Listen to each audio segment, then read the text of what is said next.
En este miércoles de la 31ª semana del tiempo ordinario, la Iglesia nos invita a reflexionar en el texto de Lucas 14, 25 al 33. Pero hoy, 4 de noviembre, la Iglesia también recuerda a San Carlos Borromeo. Carlos nació en 1538 y le tocó vivir en una época crucial para la Iglesia, pues durante su vida se concretó la ruptura de las iglesias protestantes y se consolidó la Reforma Católica.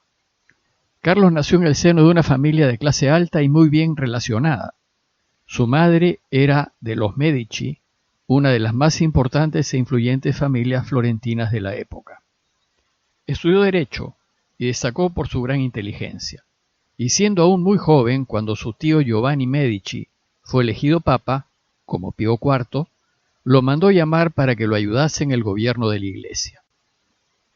Pío IV le encargó una serie de responsabilidades de gobierno. A los 22 años lo hizo cardenal y un año después lo nombró secretario de Estado. A los 25 años fue ordenado sacerdote y luego obispo, pero después de su ordenación su vida cambió radicalmente hacia un seguimiento más auténtico de Jesús.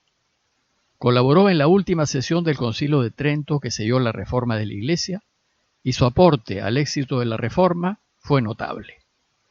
Al terminar el concilio fue hecho arzobispo de Milán. Se dedicó plenamente a sus fieles y a poner en práctica los decretos del concilio. Fue especialmente reconocido por su entrega al pueblo de Milán durante la peste que azotó la ciudad en 1576 y que duró 2 años.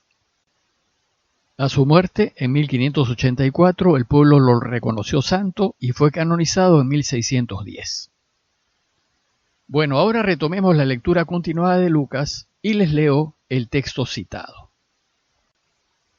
En aquel tiempo mucha gente acompañaba a Jesús. Él se volvió y les dijo: Si alguno se viene conmigo y no pospone a su padre y a su madre y a su mujer y a sus hijos y a sus hermanos y a sus hermanas e incluso a sí mismo, no puede ser discípulo mío.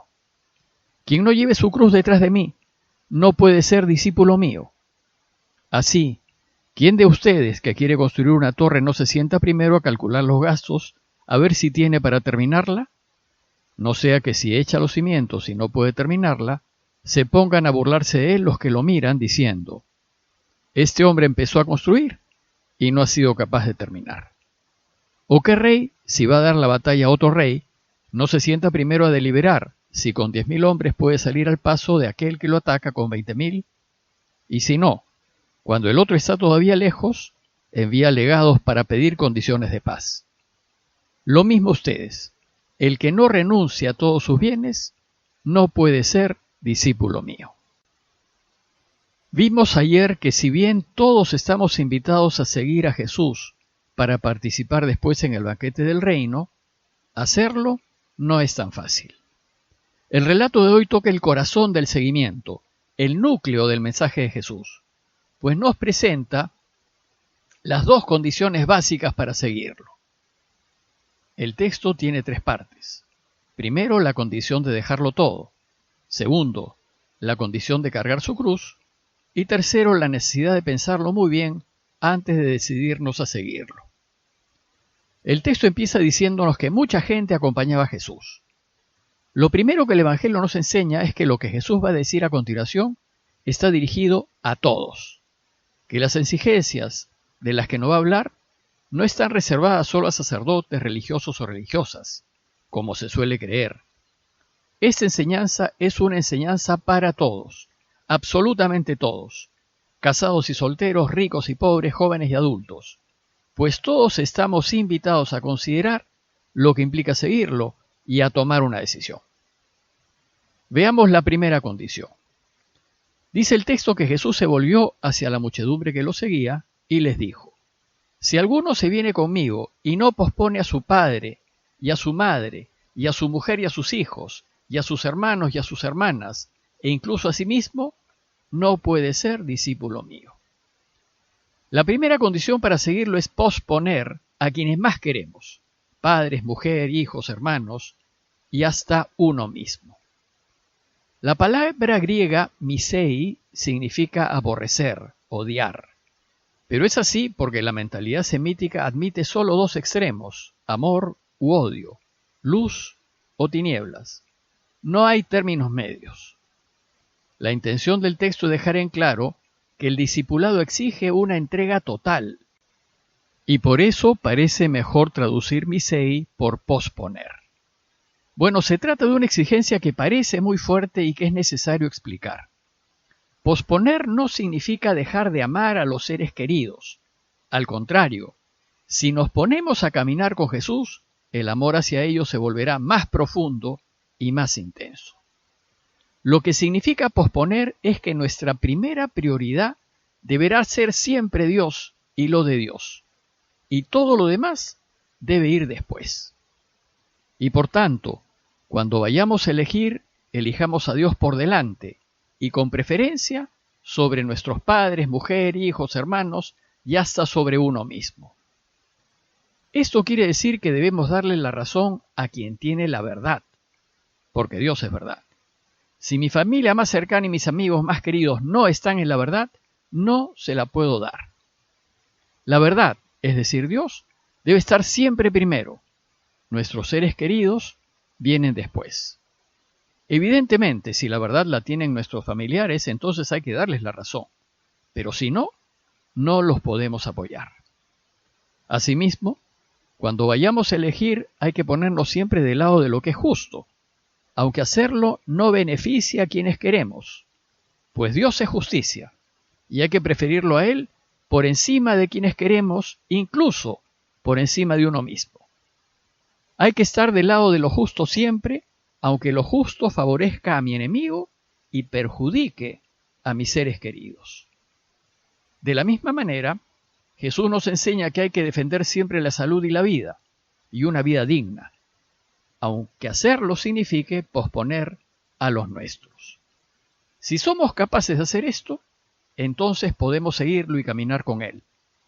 Pero si no estamos dispuestos a hacerlo, no podemos ser discípulos suyos. Veamos la segunda condición. Dice el texto: quien no lleve su cruz detrás de mí, no puede ser discípulo mío. La segunda condición para seguirlo es estar dispuestos a cargar su cruz. Esta segunda condición es una consecuencia directa de la primera. Cuando nosotros estamos dispuestos a posponer hasta lo que más queremos, con tal de elegir lo correcto, lo justo, lo verdadero, lo más probable es que muchos que nos consideran familia y amigos se disgusten porque no nos ponemos de su lado. Ellos esperan que por tener lazos de sangre o mucha amistad les daremos la razón incondicionalmente. Y cuando esto no sucede, porque elegimos a Dios, entonces se molestan con nosotros y reaccionan hasta con insultos, marginaciones y desprecios. Y si no son cercanos a nosotros, la reacción contra uno es peor aún. Bueno, pues estos signos de rechazo por elegir a Dios y lo de Dios es lo que se llama la cruz. Cruz es toda consecuencia negativa que nos sobreviene por ponernos del lado de Dios. Y esas consecuencias negativas pueden ser de todo tipo, desde quitarnos el habla y el saludo, hasta hacernos daño, quitándonos el trabajo y lo que tenemos. Incluso, como sucedió a Jesús, quitándonos hasta la vida. Por tanto, para poder seguir a Jesús debemos estar dispuestos a asumir cualquier costo o pérdida que se derive de elegir la verdad, la justicia y la vida siempre. Si estamos dispuestos a perder por Jesús y su causa, entonces estamos dispuestos a cargar su cruz e ir tras Él. Pero si no estamos dispuestos a perder en favor de Dios y de lo que Él quiere, entonces, dice Jesús, que esa persona no puede ser discípulo mío. Ante estas dos condiciones difíciles, y sin embargo fáciles cuando uno se pone a caminar con Él, pues Él hará que su yugo, su cruz, sea suave y ligero. Jesús nos invita a pensar si tenemos espaldas suficientes para cumplir estas condiciones y seguirlo. Y nos dice el texto: así, ¿quién de ustedes, si quiere construir una torre, no se sienta primero a calcular los gastos a ver si tiene para terminarla? No sea que si echa los cimientos y no puede acabarla, se pongan a burlarse de él los que miran, diciendo: este hombre empezó a construir y no ha sido capaz de terminar. ¿O qué rey, si va a dar la batalla a otro rey, no se sienta primero a deliberar si con 10.000 hombres podrá salir al paso del que lo ataca con 20.000? Y si no, cuando el otro está todavía lejos, envía legados para pedir condiciones de paz. Seguir el camino de Jesús es verdaderamente apasionante, y aquel que lo camina llega a ser realmente feliz en esta vida y sin duda en la próxima. Pero para hacerlo debemos estar dispuestos a perderlo todo, perder hasta a quienes más queremos, por Dios, y debemos estar dispuestos a asumir las consecuencias de elegirlo. Por eso Jesús, después de decirnos las condiciones para seguirlo, nos invita a pensar si somos capaces de hacerlo. Si somos capaces de terminar la torre que empecemos a construir, y si somos capaces y tenemos fuerza de voluntad suficiente para ganarle la batalla al mal y al mundo, que se pondrá fuertemente en contra nuestra. Jesús termina su enseñanza diciéndonos: lo mismo ustedes, es decir, todos nosotros, el que no renuncie a todos sus bienes, es decir, el que no esté dispuesto a perder a quienes queremos y a perder lo que tenemos, no puede ser discípulo mío. Por él debemos juzgarnos la vida y todo lo que tenemos y queremos. Si lo hacemos, seremos sus discípulos. La clave para animarnos a aceptar su invitación y ponernos a caminar con él es confiar en Dios. Tenemos que estar absolutamente convencidos de que Dios nos ama infinitamente y que si nos ponemos de su parte, Él nunca nos dejará.